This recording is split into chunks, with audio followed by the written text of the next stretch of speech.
இன்றைய பதிவில் நம்ம பார்க்க போகிற ஒரு இங்கே பெரிய சக்தி வாய்ந்த ஒரு பரிகாரத்தை பற்றி தான் நம்ம இன்றைக்கி பார்க்க போகிறோம். அதாவது இந்த குங்குமப்பூ பரிகாரம் தாங்க. இந்த குங்குமத்தை மட்டும் நம்ம நெத்தியில் தேய்ச்சிட்டு வந்தோம் அப்படின்னா நம்ம பார்க்குறவங்க அனைவருமே நமக்கு வந்து வசியம் ஆவாங்களாங்க. அவ்வளவு சக்தி இந்த ஒரு குங்குமத்துக்கு இருக்கான். எனவே தவறாமல் இந்த ஒரு பரிகாரத்தை முழுமையாக பார்த்து நீங்களும் இதை பண்ணிட்டு வாங்க. இதை நம்ம இந்த குங்குமத்தை மட்டும் வெளியில் தேய்ச்சிட்டு போகும்பொழுது யாரெல்லாம் பார்க்குறாங்களோ அவங்க அனைவருமே உங்களுக்கு வந்து வசப்படுவாராங்க. அது எதிரியாக இருந்தாலும் பரவாயில்லை, பெண்மணியாக இருந்தாலும் பரவாயில்ல, யாராக இருந்தாலுமே அவங்களே உங்கள்கிட்ட வந்து வாண்டடாக வந்து பேசுவாங்களாம். நீங்கள் எது சொன்னாலும் அவங்க வந்து கேட்குறதுக்கும் அதிகப்படியான வாய்ப்புகள் வந்து இருக்குது. நம்மிடம் மல்லு கட்டி நிற்பவங்க கூட இந்த வந்து பார்த்ததுக்கப்புறம் அவங்களே தானாக நம்மிடம் வந்து பேசுவாங்களாம். அவ்வளவு சக்தி இந்த ஒரு பரிகாரத்துக்கு இருக்குது. அதுக்கு நம்ம என்ன பண்ணணும்னு அப்படின்னு பார்த்தோம் அப்படின்னா, காலையில் எழுந்துட்டு சுத்தபத்தமாக குளிச்சுக்கணுமாங்க. குளிச்சுட்டு இந்த ஒரு செயலை நம்ம செஞ்சுட்டு வரணுமா. இந்த ஒரு செயலை அமாவாசையிலேருந்து பௌர்ணமி வரைக்கும் நம்ம வந்து பண்ணிட்டு வரணுங்க. அமாவாசையிலேருந்து பௌர்ணமி வரை நம்ம இதை செய்கிறதுனால இதனால் மிக பெரிய அளவில் நன்மைகள் வந்து நடக்குங்க. அதாவது என்னென்னு பார்த்தோம் அப்படின்னா, முதல்ல ஒரு தட்டு வந்து எடுத்துக்கணும். அது வந்து தாம்பூல தட்டாக இருந்தாலும் பரவாயில்ல, இல்லைன்னா நார்மலாக வீட்டில் இருக்கக்கூடிய தட்டாக இருந்தாலும் பரவாயில்ல. அதில் வந்து தாளம்பூவை போட்டுக்கணும். தாளம்பூவை போட்டுட்டு அதுக்கப்புறமா அதுக்கு மேலே குங்குமத்தை போட்டு தாளம்பூவை போட்டுக்கணும். ஏன்னா இரண்டையும் சேர்ந்து கூட நம்ம வந்து போட்டுக்கலாம். ஒரு தட்டில் இந்த மாதிரி போட்டுட்டு அதுக்கப்புறமா நான் ஸ்க்ரீனில் ஒரு மாதிரி காட்டுறேன். அதை வந்து நம்ம வந்து ஓம்னு இந்த மாதிரி எழுதிட்டு அந்த ஓம்குள்ளே நம்ம வந்து அம்முன்னு எழுத வேண்டுமாங்க. அப்படி நம்ம அம்முன்னு எழுதி அந்த குங்குமத்தில் நம்ம வந்து இப்படி எழுதணுமா.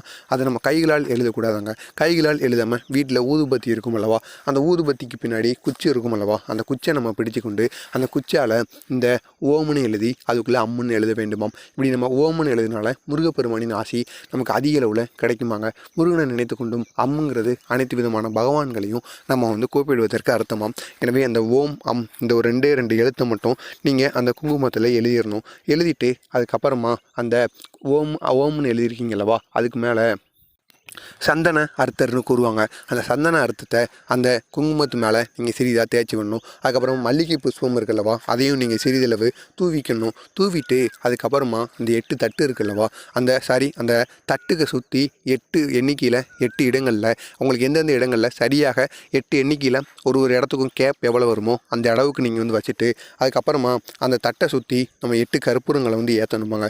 ஏற்றிட்டு இந்த ஒரு மந்திரத்தை நம்ம 108 முறைகள் கூறிட்டு வரணுமா. அப்படி இந்த மந்திரத்தை நம்ம 108 முறைகள் கூறிட்டு வந்தோம் அப்படின்னா இதனால் நமக்கு மிக பெரிய அளவில் சக்திகள் வந்து கிடைக்குமாங்க. அதாவது அந்த குங்குமத்துக்கு அவ்வளவு சக்தி வந்து கிடைக்குமா. இது நம்ம காலையில் 21 நாட்கள் இதை நம்ம பண்ணிட்டு வரணும். இதை நீங்கள் ஒரு வாட்டி ஓம்னு எழுதிட்டிங்கன்னா நீங்கள் அது அழிந்ததுக்கப்புறம் ஓம்னு எழுதிட்டு வந்தாலே போதுங்க. இதை நீங்கள் தொடர்ச்சியாக 21 நாட்கள் பண்ணிட்டு வரணும். இந்த ஒரு மந்திரத்தை நீங்கள் 108 முறைகள் கூறணும். இப்படி நீங்கள் 21 நாள் பண்ணிவிட்டு அதுக்கப்புறமா அந்த அந்த குங்குமம் இருக்குல்லவா, அந்த குங்குமத்தை மட்டும் எடுத்து நம்ம வெள்ளி கிண்ணத்தில் வந்து போட்டு வச்சுக்கணுமாங்க. போட்டு மூடி வச்சுக்கணுமா. அடுத்து எப்பொழுது நம்ம இந்த ஒரு குங்குமத்தை பூச போகிறோமோ அந்த ஒரு நேரத்தில் மட்டும் நம்ம அந்த குங்குமத்தை கையால் எடுக்கும் பொழுது இந்த ஒரு மந்திரத்தையும் நீங்கள் ஒரு முறை கூறிட்டு அதுக்கப்புறமா அந்த ஒரு குங்குமத்தை வந்து எடுக்கணுமா. அப்படி எடுத்து நம்ம நெற்றியில் பூசிட்டு ஆணாக இருந்தாலும் பரவாயில்ல, பெண்ணாக இருந்தாலும் பரவாயில்ல, நீங்கள் பூசிட்டு போனீங்கன்னா பார்க்குற அனைவருமே நமக்கு வந்து வசப்படுவதற்கு அதிகப்படியான வாய்ப்புகள் வந்து இருக்குது. எனவே இந்த ஒரு குங்கும பரிகாரத்தை நீங்களும் பண்ணுங்கள். உங்களுக்கு தெரிஞ்சவங்களையும் பண்ணிட்டு வர சொல்லுங்கள். இதனால் மிக பெரிய அளவில்